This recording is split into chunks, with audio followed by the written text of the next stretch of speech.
Attention all personnel, it is now time to make props for MASH, the play. Let's get started.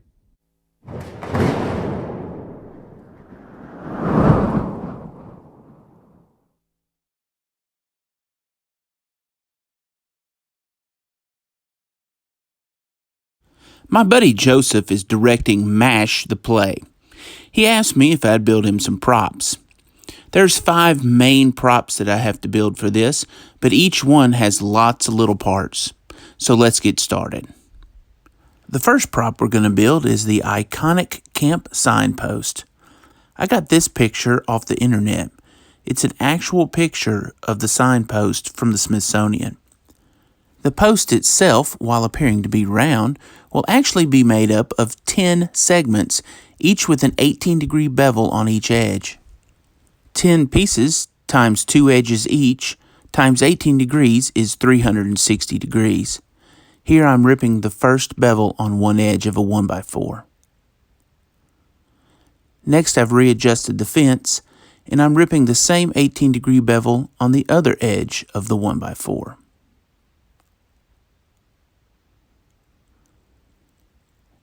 In our final cut, I've adjusted the fence so that I split it right down the middle with the 18-degree bevel.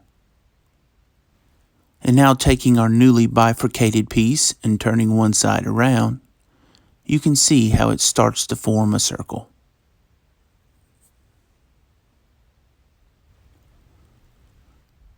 Now it's time to assemble all of our segments into one post. We're doing this with a little glue and some brad nails. I'll assemble half of the post at a time because it gets a little unwieldy the more segments you add.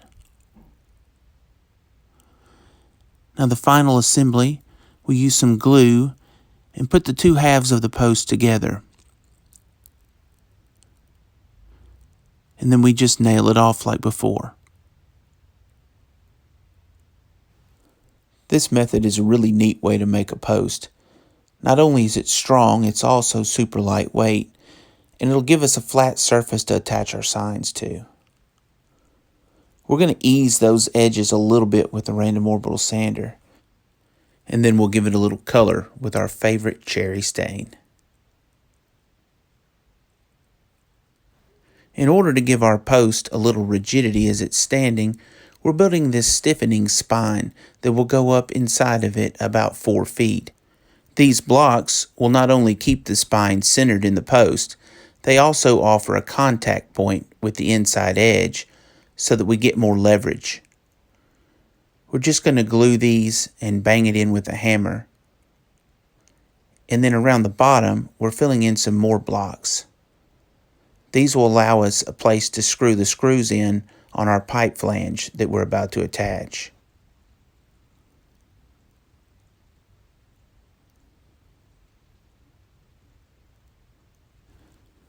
Our pipe flange has an 1.5-inch male pipe thread sticking out, which will screw into a steel plate on the stage that has an 1.5-inch female thread.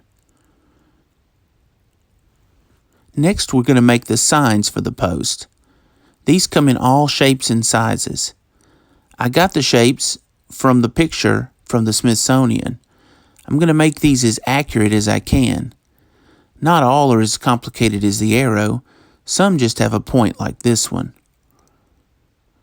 But I take my time and I cut out all the signs to match the ones in the picture. And now to make them look a little weathered, I've got some provincial stain and I'm brushing it on and wiping it off immediately. This makes it look like it's been outside a while. For the lettering, I've just picked up a jumbo-size black paint marker, and I'm just going to freehand these.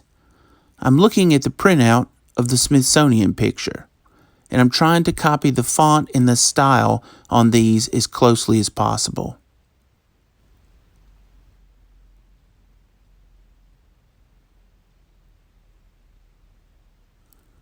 The original sign that's in the Smithsonian had 2 Seoul Koreas for some reason.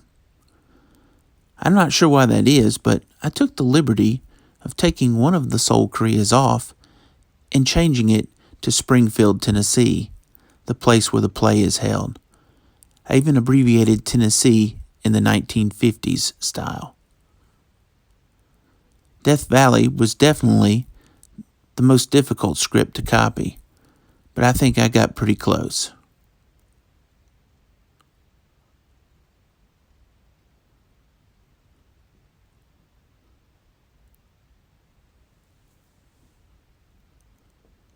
And here's all the finished signs. I think they turned out pretty close to the originals. And here it is assembled on the stage. I'm really pleased at how it turned out. Now it's time for prop number 2. These are Army Footlockers. There's actually 4 of them we have to build. These are made of 1/2-inch BC plywood. The original Korean War era one I'm using as a guide is actually made of 3/8 plywood. Since this plywood is so thin, we have to attach some 1x material on the inside of the footlockers so that we can nail into it during assembly. I've built a jig to help me get it spaced the exact amount from the edge.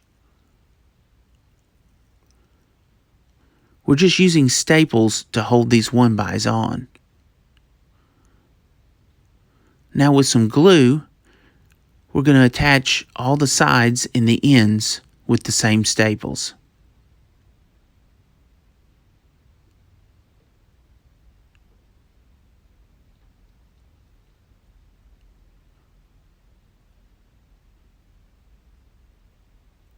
You can see how the jig held the 1x's the perfect distance from the edge.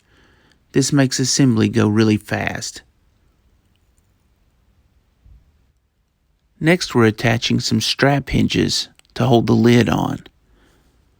The original Korean War era one had really similar strap hinges to these.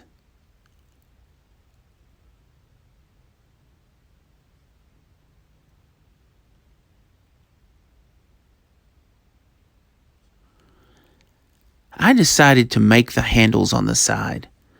These won't be functional, but they'll look like the original D-ring handles. I could have bought actual D-ring handles, but they run about $4 and change each, and you'll need 2 per footlocker. We've got 4 footlockers. That's a lot of money to have invested in just hardware. You won't tell the difference from the stage anyway, and they don't have to be picked up and carried around, so the handles don't have to be functional. We're attaching our handles with a little carpenter's glue and some pin nails. You can also see we've added a hasp to our footlocker. After this, we're going to give it 2 coats of a flat olive spray paint. Here's the original Korean War era footlocker versus ours. You can see dimensionally they're really close, and I think they'll pass for the real thing from the stage. Our third prop is a large ammo crate / coffin. If you've read the book or seen the original MASH movie, you know that there's a character that is really depressed and is contemplating suicide. The rest of the group throws a mock funeral for him. Since it wouldn't be believable for the crew to have a coffin on site, we decided to build an ammo crate that they could use as a coffin. This is a pretty simple one. We're just using some more 1x4s and assembling them in a crate fashion.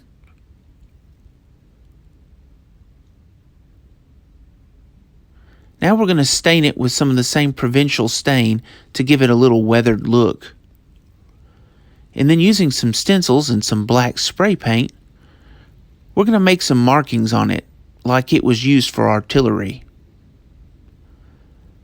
I did a little Google search, and it appears that one of the largest guns they used in Korea was a 240 millimeter.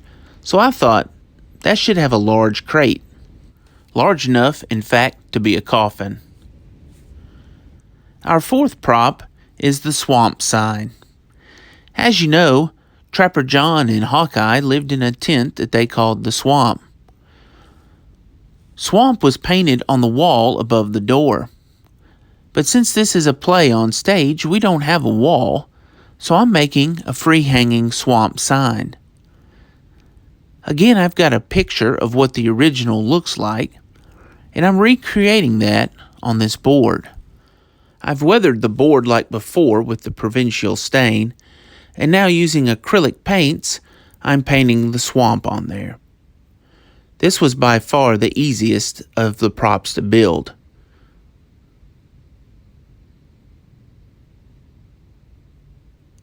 Now, after cutting the sign to its final length, I'm installing some eye hooks in the top so that we can hang it.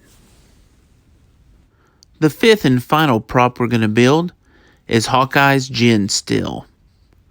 This is the still in the swamp where they made their hooch.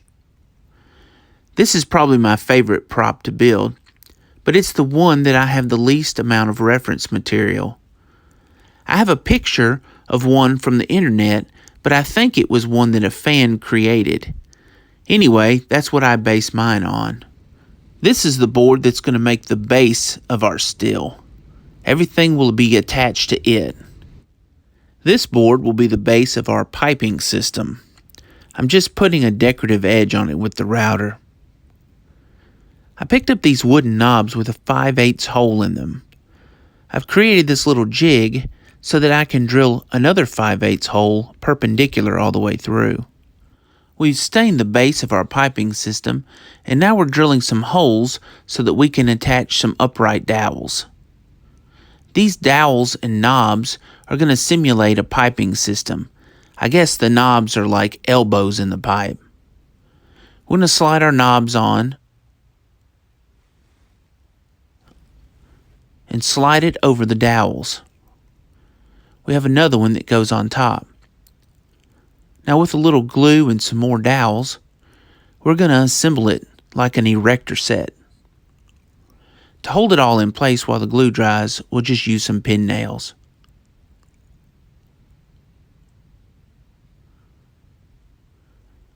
Now these are going to be some down tubes, if you will, that go into some glass bottles. This upper tube is where our hose will attach. Actually, it's going to be two hoses attaching. Now we'll give it a coat of stain to darken it up. Later, we'll spritz it with a little bit of our olive paint to give it a little patina. We've created a fake spigot where the gin will come out. We'll assemble that with a little glue and some more pin nails. And then after that, we'll stain it to match the rest of the pipes. We've painted our base with some of the olive paint, and now we're going to screw our pipe assembly down to it. We're adding a place where we can attach a hose. I've cut some more pieces out of wood that we're assembling to be the base that our glass mash pot sits on. We painted it with some metallic paint, and now we're going to glue and nail it down to our base.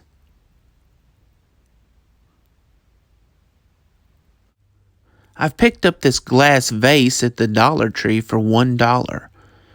Now using painter's tape and a silver Sharpie, I'm making graduations on it to make it look like a beaker.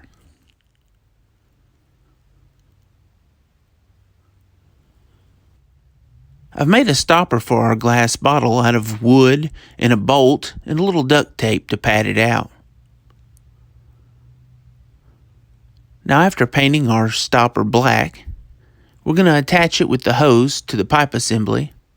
We'll add our glass bottles to our downpipes. And lastly, we'll set our beaker under our tap. I also built a serving tray and put 4 martini glasses on it to round out the scene. In the background, you can see our swamp sign cut to its final width. And here it is set up on stage, ready to dispense gin to Hawkeye and Trapper John. Well, the last of the MASH play props have been delivered to the playhouse. The next time you see them, they'll be on stage and in use. I really enjoy making play props. I don't get to do it very often, about once a year, but I enjoy the challenge of making something that looks real but is really not. I appreciate you watching and coming along with me on this journey, and I look forward to next time. Thanks for watching.